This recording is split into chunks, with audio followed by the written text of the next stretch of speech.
Hello Malayalam അക്ഷരമാല class 11. ഇതുവരെയുള്ള എല്ലാ വീഡിയോകളും നിങ്ങൾ കണ്ട് ഇതുവരെയുള്ള അക്ഷരങ്ങളൊക്കെ പഠിച്ചു തന്നെയാണ് വരുന്നതെന്ന് ഞാൻ വിശ്വസിക്കുന്നു. അപ്പോൾ മുമ്പത്തെ വീഡിയോയിൽ നമ്മൾ സ്വരാക്ഷരങ്ങൾ ആ മുതൽ ആ വരെ പഠിച്ചു കഴിഞ്ഞു. അതിൻ്റെ കൂടെ വ്യഞ്ജനാക്ഷരങ്ങളിൽ കാ കായുടെ കൂടെയുള്ള അക്ഷരങ്ങൾ, ചാ ചായുടെ കൂടെയുള്ള അക്ഷരങ്ങൾ, ടാ ടായുടെ കൂടെ ഉള്ള അക്ഷരങ്ങൾ, അതായത് ഇത്രയും പഠിച്ചു കഴിഞ്ഞു. ഈ വീഡിയോയില് താ പ താ എന്ന അക്ഷരവും അതിൻ്റെ കൂടെയുള്ള അക്ഷരങ്ങളും അതുപോലെ പ എന്ന അക്ഷരവും അതിൻ്റെ കൂടെയുള്ള അക്ഷരങ്ങളുമാണ് പഠിക്കാൻ പോകുന്നത്. ഈ ഒരു ഓർഡർ എപ്പോഴും നിങ്ങൾ മനസ്സിൽ വെക്കുക. ക ച ട ത പ. ക ച ട ഇത്രയും പഠിച്ചു. ഇനി ത പ. ആദ്യമായി ത, തറ, തല, താളം, അങ്ങനെ പല പല വാക്കുകൾ ത ഉപയോഗിച്ചിട്ടുണ്ട്. അപ്പോൾ ഇത് ത. മുന്നേ നമ്മൾ ക ച ട ഇത് മൂന്നും പഠിച്ചപ്പം പോകുന്നത് പോലെയുള്ള ഒരു ഓർഡറിൽ തന്നെയാണ് ഈ ഒരു അക്ഷരങ്ങളുടെ ഒരു ഓർഡറും പോകുന്നത്. എങ്ങനെയാണ്? ത ഥ ദ ധ ന. ത ബാക്കിയൊക്കെ തായോട് സിമിലർ ആയിട്ടുള്ള ഒരു സൗണ്ടാണ് വരുന്നത്. ന കുറച്ച് ഡിഫറെന്റ് ആയിട്ടുള്ള ഒരു സൗണ്ടാണ്.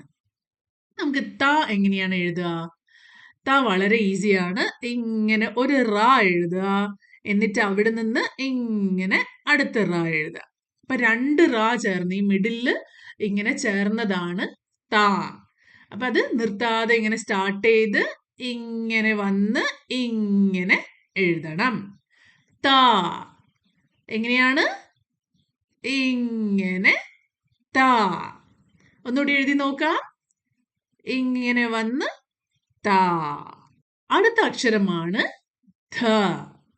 ധ എഴുതുക എങ്ങനെയാ? മുകളിൽ നിന്നാണ് സ്റ്റാർട്ട് ചെയ്യുന്നത്.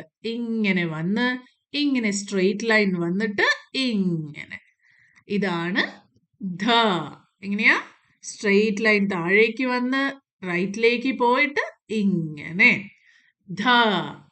ഇങ്ങനെ വന്ന് ഇങ്ങനെ പോയി ധ. ഒന്നുകൂടി ഇങ്ങനെ വന്നു ഇങ്ങനെ വന്നു ധ. ത ധ. ഇനി അടുത്ത അക്ഷരമാണ് ദ. ഇതിന്റെയൊക്കെ സൗണ്ട് സിമിലർ ആണെങ്കിലും ഇത് ഓരോ പുതിയ പുതിയ അക്ഷരങ്ങളാണ്. ഇത് പല പല സന്ദർഭങ്ങളിലാണ് ഉപയോഗിക്കുന്നത്. ദൈവം, ദയ, ദിവസം, അവിടെയൊക്കെ ഈ ഒരു താണ് ഉപയോഗിക്കുന്നത്. അതെങ്ങനെയാ സ്റ്റാർട്ട് ചെയ്യുക? ത പോലെ തന്നെ താഴെയിൽ നിന്നാണ് അത് സ്റ്റാർട്ട് ചെയ്യുന്നത്. ധ മുകളിൽ നിന്നായിരുന്നില്ലേ? ദ താഴെയിൽ നിന്ന് ഇങ്ങനെ പോയി 3 ഫിനിഷ് ചെയ്യുക. ജസ്റ്റ് ഈസിയാണ്. ഇങ്ങനെ സ്റ്റാർട്ട് ചെയ്യുക 3. അതാണ് ദ. എങ്ങനെ എഴുതുക? ഇങ്ങനെ പോവാ ദ. ഇങ്ങനെ പോവാ യെസ് ദ. ഇനി ധ പിന്നെ ന. ഈ രണ്ട് അക്ഷരങ്ങളും നോക്കിയേ. ഒരക്ഷരം തിരിച്ചിട്ടിരിക്കുകയാണ് അടുത്ത അക്ഷരം, അല്ലെ? ഇംഗ്ലീഷിലുള്ള W പോലെ തന്നെയാണ് ധ എന്ന് എഴുതുന്നത്. അപ്പൊ ഇത് അധികം ഒന്നും പഠിക്കാനില്ല. സെയിം അതുപോലെ തന്നെയാണ്. ധ ധ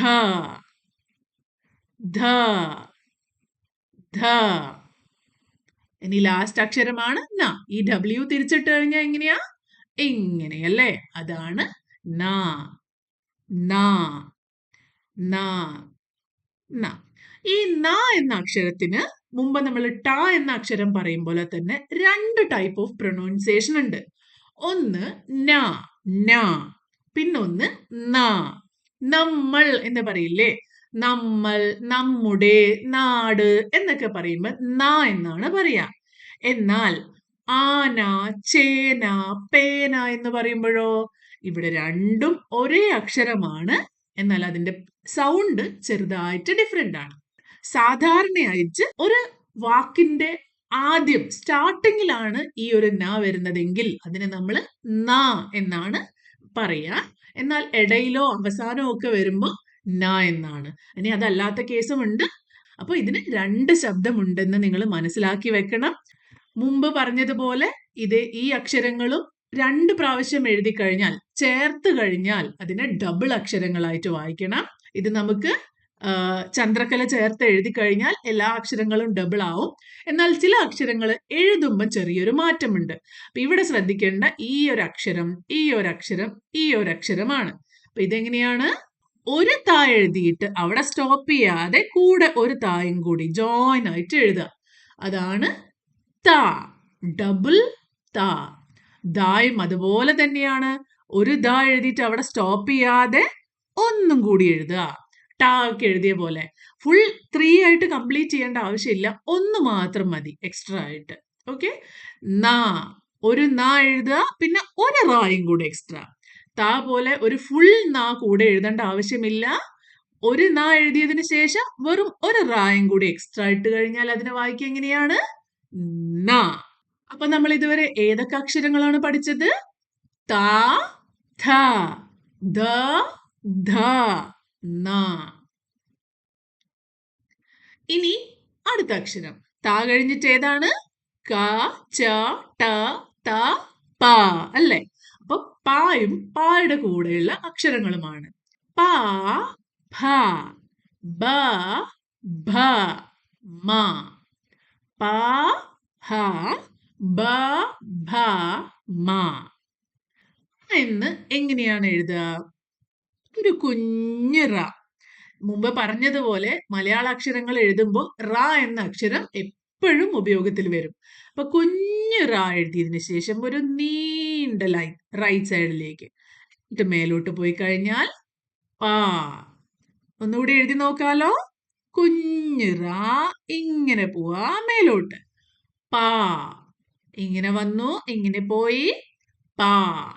ഇങ്ങനെ വന്നു, ഇങ്ങനെ പോയി, പാ. അടുത്ത അക്ഷരം ഈ പായുടെ സിമിലർ ആണ്. എങ്ങനെയാ അത് എഴുതുക?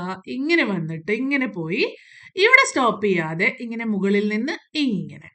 ഈ ഒരു അക്ഷരം ഭ എന്നും ഫ എന്നും പറയും. ഓക്കെ, കോമൺ ആയിട്ട് സാധാരണയായിട്ട് ഇതിന് ഫ എന്നാണ് ഉപയോഗിക്കുന്നത്. അപ്പൊ നമുക്കും ഇനി മുതൽ ഫ എന്ന് തന്നെ പറയാം. അപ്പൊ ഏതാണ് ഈ അക്ഷരം? ഫ. ഇങ്ങനെ എഴുതുക, ഇങ്ങനെ പോവാ, ഇങ്ങനെ ഫ. അപ്പൊ പ എന്ന് എഴുതുക ഇങ്ങനെ ഫ. പ എന്ന് എഴുതുക ഇങ്ങനെ പോവാ, ഫ. ഓക്കെ, അപ്പൊ പ, ഫ. ഇനി ബ. ബലൂൺ എന്നൊക്കെ എഴുതുന്ന ബ ആണ്. അപ്പൊ അതെങ്ങനെയാ സ്റ്റാർട്ട് ചെയ്യാ? ഒരു കുഞ്ഞ് സർക്കിളിൽ സ്റ്റാർട്ട് ചെയ്തിട്ട് ഇങ്ങനെ, എന്നിട്ട് അവിടെ നിന്ന് ഇങ്ങനെ പോവാം. പായുടെ പോലെ ലോങ് ആയിട്ടുള്ള ഒരു ലൈൻ ഇവിടെ ആവശ്യമില്ല, അത് കുഞ്ഞായിട്ടാണ് എഴുതുന്നത്. ഓക്കെ, ഇങ്ങനെയാണ് ഒരു കുഞ്ഞ് സർക്കിളിൽ സ്റ്റാർട്ട് ചെയ്തിട്ട് ഇങ്ങനെ, എന്നിട്ട് ഇങ്ങനെ ബാ.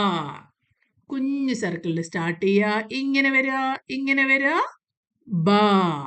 എങ്ങനെയാണ് എഴുതുക? ബാ. അടുത്തത് ഭ. ഭരണി, ഭാരതം എന്നൊക്കെ എഴുതുന്ന ഭ ആണ്. അത് ഇവിടെ നിന്ന് സ്റ്റാർട്ട് ചെയ്തിട്ട് സാധാരണ നമ്മൾ മുമ്പൊക്കെ ഇങ്ങനെ വന്നതായി 3 എഴുതും പോലെ ഫിനിഷ് ചെയ്തിട്ടുണ്ടല്ലേ. എന്നാൽ ഇവിടെ 3 പോലെയല്ല, ഇങ്ങനെ വന്നിട്ട് ഒരു ഗ്യാപ്പ് ഇട്ടിട്ട് ഇങ്ങനെയാണ് ഭ എഴുതുന്നത്. എങ്ങനെയാ? ഇങ്ങനെ പോയിട്ട് ഇവിടേക്ക് വന്നിട്ട് ഇങ്ങനെയാണ് ഭ. ഭ,